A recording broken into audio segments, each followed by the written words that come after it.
Today we paint black armor and OSL. Anything black, much more black armor, is the coolest. However, the main problem of painting black armor is painting too little or too much. If you paint too little, your painting will look flat. And if you paint too much, your painting may look more like gray armor than black armor. So today we'll address this problem of painting black. We are also painting the white shoulder pads, and I'm also going to show you the painting of the metallic parts. The painting of this miniature took me, roughly a couple of hours, but I think in hindsight we could make the painting faster. I did not apply matte varnish or any varnish for that matter so that you people could see the effects of the paints we use in this painting. Also, watch until the end of the video as I will teach you how to sell your OSL. Oh, wait, that rhymes. That's cool. Hi, I'm Don. Welcome to my channel. This channel is supported by all these awesome brands. Also, special thanks to the Army Painter for making this video possible. Today we're not painting via our usual slop chop methods. We are not painting via Speedpaint Plus or slop chop or double slop chop or our newer reverse slop chop or chop suey method, but instead we're doing basic layering. However, I'm going to show you how to efficiently do basic layering. Don't get me wrong though, we're not doing slop chop or any of those methods. It's not because it's not applicable for painting black armor, but it's mostly because this is my first video on painting black armor. So I wanted to keep it as basic with basic layering as much as possible. My only black armor painting was the Emperor's Champion. I'm sure you've seen the shorts, but the main video, the full video, is only uploaded at Patreon. So the painting today is it's more like a more efficient way of painting black armor. Also, like I said in the intro, I'm going to show you how I paint flame OSL. Similar to black armor painting, painting OSL is not about the method, not about even the tools. You could airbrush, you could paint with regular acrylics, or you could paint with speed paint. So it's not the method, it's more of the approach. In this video, I'll show you how to paint OSL, flame OSL, efficiently. Like I said, it's not about the tools that you use. You could use an airbrush or even blend with speed paints, but it's more of the focus of what you want to show to the audience in terms of your OSL painting. So it's all about how to sell your OSL. We all know that the king of OSL is Juan Sanz or El Miniaturista. What's great about the OSL painting of Juan Sanz is that he defies logic. Juan's painting is unrealistic but amazing at the same time. At least in my opinion, it's unrealistic and I'll tell you why later in the video. Now, if you're getting value out of this video, do give this video a thumbs up and consider subscribing to my channel. Like I said in the intro, the main problem of painting black or black armor is painting too little or too much. So you'll see here that I'm kind of playing it safe as I build up the colors on the black armor. We start with Ironclad Gray, which is a very dark color from the John Blanche collection. I was dry brushing very lightly here because I was again playing it safe, and I applied the dry brushing in multiple coats. This color is very dark, so you could do heavier dry brushing. Or you could totally ignore the previous color and start with deep gray, but this time apply this very lightly.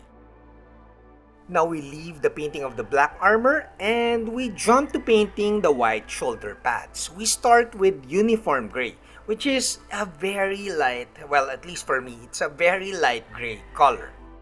You may paint with the lighter gray color from this triad, which is ash gray. But I find that color warm, so I decided to use uniform gray. Now I'm happy with the base, or what I usually call foundation, of the white shoulder pads and the black armor. Now we jump to company gray and totally skipped ash gray because we want the painting to be a little bit more efficient, and seriously, I find ash gray it looks too warm for me. After painting the very bright company gray, you mix company gray and uniform gray together and you stipple that in between the two colors. If you want a smoother transition, you may glaze with the same color. If you've seen my older sketch and glaze videos, I don't glaze while I'm still blocking the other colors. I did a very rough freehand because I knew that I'm going to apply chipping with the sponge. The chipping here is with company gray, but in the next step, we're going to use uniform gray for the chipping of the black armor. You need to unload the paint on a piece of towel when you're doing sponge chipping, or else you'll have too much paint on your sponge. Also, it's important to thin your paints because thinned acrylics will always level down as it dries. After sponge chipping, you may want to paint with a brush. We call this connect the dots, wherein you do broken edge highlighting to define the shape of the model. Now we do highlighting of the black armor. I'm using Brigade Gray, thinned down with Warpaint Stabilizer, but of course you could use white. I'm not using white because I'm reserving white as my very final highlights. A good starting point for glaze highlighting is 3 parts Warpaint Stabilizer and 1 part paint.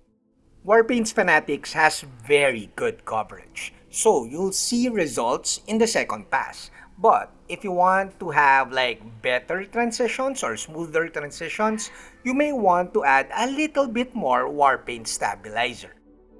Now we tone down our highlighting or our black armor. It's better to highlight more than to highlight less.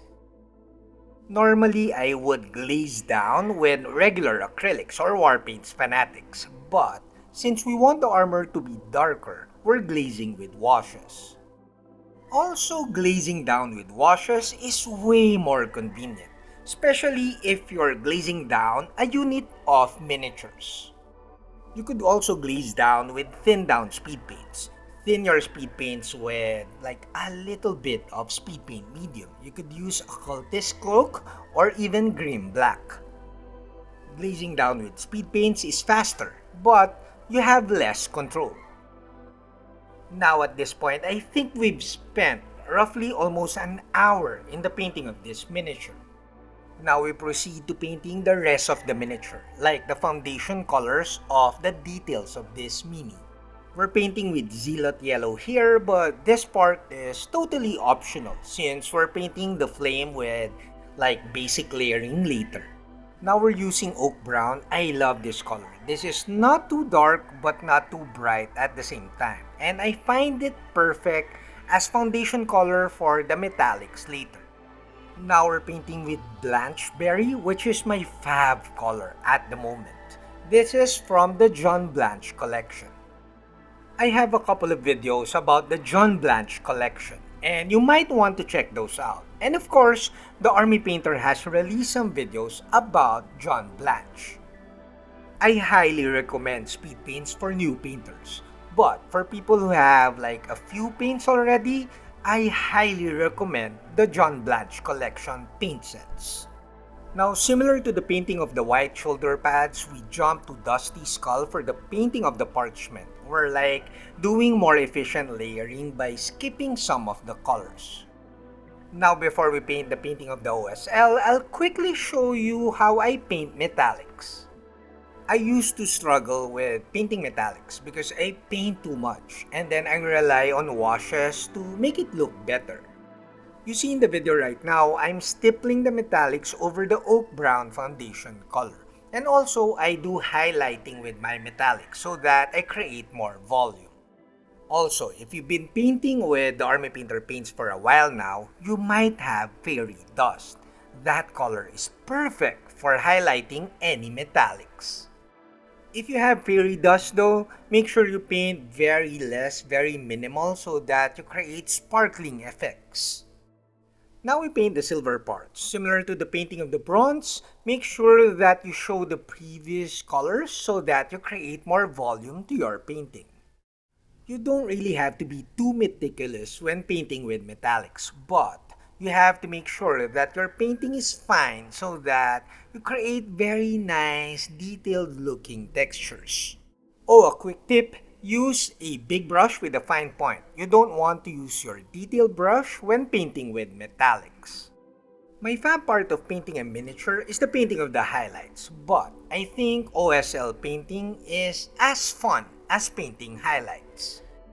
You may use an airbrush for painting OSL if you have good airbrush control. But if you don't have good airbrush control, the overspray will make it harder for you to sell the OSL. In my older videos, I'm guilty of using too many colors to create good blending. But you could see here that I'm just using 3 colors to create or to block the painting off the flame. If you're not using Warpaint's Fanatics, it's actually easier to blend and layer from yellow to reds because other brands have weaker coverage. Now I'm using Fiery Vermilion. This is a beautiful red-orange color from the John Blanche collection. I did not do any blending with the painting of the flame, but I'll show you how to efficiently blend these colors, not with glazing of regular acrylics, but with fluorescent paints. The fluorescent paints from Warpaint's Fanatics and Cuttlefish colors are beautiful and they have good coverage for fluorescent paints. I totally do not recommend fluorescent paints, the older fluorescent paints from other brands, because they have the coverage is too weak and it could be frustrating for some painters. The great thing about these fluorescent paints from Warpaint's Fanatic, similar to Cuttlefish colors, is that they dry to a matte finish and they look beautiful. Oh, also fluorescent paints are translucent paints, so you need a couple of passes at the very least to really see the effect. And also you have to have a nice bright underpainting so that you have a bright finish. Now we tone down the edges of the fluoro paints on the black armor with red tone wash. If you're comfortable with glazing, you could thin down Resplendent Red, which is the darkest color in the warm red triad, and you could glaze it down if you thin it down with Warpaint Stabilizer. Now, in my opinion, the most important part of painting OSL is the selling of your OSL, not the actual painting of the flame or your heat source. Now, selling your OSL is very simple. Your flame or your source of heat is a light source, and any light source casts shadows. The tricky part is that you have a main source of light, which is the other side of the OSL. Since both light sources have shadows, it simply means that you paint the areas in between these light sources darker to sell your OSL. Now, before my final thoughts, a huge thanks to all my patrons at Patreon and of course, the Army Painter for making this video possible. Like I said in the intro, it's easy to overdo the painting of black armor or underdo the painting of black armor. If you paint too little, your black armor painting or black painting will be too flat. And if you paint too much, your black armor painting will look more like gray armor. So to make sure that your black armor painting looks black, you have to keep in mind that your most dominant color or your midtones should be black. This simply means that you could get away with painting black armor by painting light gray, which will be your pre-highlight color, and then painting the final highlight, which could be white. And then, what you need to do is just to glaze down or blend the edges of the light gray towards the black paint. You could do this blending with an airbrush. You could simply put dark tone wash in the airbrush and paint on the shade areas. Or you could use Speedpaint's Grim Black thin down with speed paint medium. So it doesn't matter how you approach this or how you do this, what technique, as long as you make sure that your most dominant color is black. Also, I said in the intro that the king of OSL is Juan Sans or El Miniaturista. That's so hard to say. So I said in the intro, Juan Sans OSL painting defies logic and is kinda unrealistic. Now any light source, much more weaker colored light source, it won't register if the environment is well lit. So you have to create a nice balance between your OSL, your main light source, and even your ambient lighting so that you sell your OSL. Now One Sans kinda defies this because his miniatures are well painted, meaning it has good highlights from the main source of light. But at the same time, he's able to sell his OSL. I think his formula, I'm not sure, but I think it's simple. Now to keep it simple, ignore ambient lighting. Ambient lighting is just light bouncing from a surface. Like for example, the painting on the inner sides of the leg armor and the undersides of the miniature. But it's fairly weak so it won't cast shadows.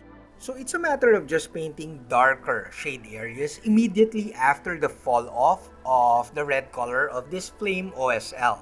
That will sell your OSL much better. Lastly, we use fluorescent paints to make the painting of the flame pop. But that is not enough. Let me explain. The most dominant color in our flame is orange, and the complementary color of orange is blue. So we had to paint like blue tones on the armor to give our flame a very nice complementary backdrop. So always give your OSL a complementary backdrop. This will effectively sell your OSL. That's it, Pansit. I hope you like this video. Do like, comment, subscribe, and all that stuff. Until next video, guys. Bye. Oh, if you like this video, do check out these other videos.